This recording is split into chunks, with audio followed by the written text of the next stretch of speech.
Good morning. Nice to see you, Scarlett. You look great. Why did you come to this appointment to see me? Well, honestly, I'm a little embarrassed to be talking about it. I can understand some conversations are difficult, but I want you to know that everything that you say in this appointment is confidential, completely confidential, unless you are thinking of harming yourself, or someone is harming you, or you're going to harm somebody else. Well, that makes this a little easier then. I've been having pain when I'm having sex. Oh, so you're having sexual relationships, and how many partners have you had? I've had a few, I'm not sure the exact number. Can you estimate the number of men you've had relationships with? Probably around 15 men and 3 women. So you're having sexual relationships with both genders. And during this time, have you been using condoms or protection? I'm on birth control, but whenever we have sex, it kind of just, condoms don't happen. And not using condoms, I want you to understand, puts you at risk for getting sexually transmitted disease such as chlamydia, HIV, AIDS, gonorrhea. That may be the situation we're dealing with concerning your pain. Were you in a monogamous relationship with any of these partners at the time of your sexual activity? One a few weeks ago, but we broke up soon after we had sex the first time. Oh, I'm sorry to hear that. Why were you not in a relationship with the rest of them? If I may suggest, it's a lot safer in the long run if both you and your partner are committed to each other. My first ever partner wasn't consensual, and I guess after that it just wasn't a big deal to me.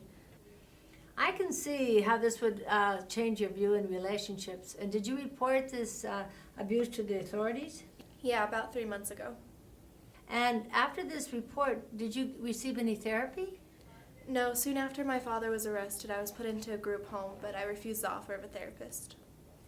I think that having a session with a therapist might help you work out your emotional turmoil. And did you say the abuser was your father? Yes. I could understand that will cause a lot of mental and physical trauma. And now that the pain you're experiencing, would you mind explaining the type of pain? Is it burning, itching, or stinging? Well, whenever I start to have sex, I get kind of panicky, a little shaky and sweaty. And then when I actually do, it feels like someone's reached up inside me and just squeezes. Ooh, that sounds horrible. Well, Scarlett, I think I can help you, but first I'm going to have to do some tests. But at the same time, it would be very helpful for you, I think, if you would see a psychologist. And here's a card, and the name is Dr. Pratt. She's excellent, and she deals with a lot of situations like this. And would you be willing to see her and get some help during these rough times? Yes, I think it might be a good idea now. Thank you. Thank you. All right, that was great.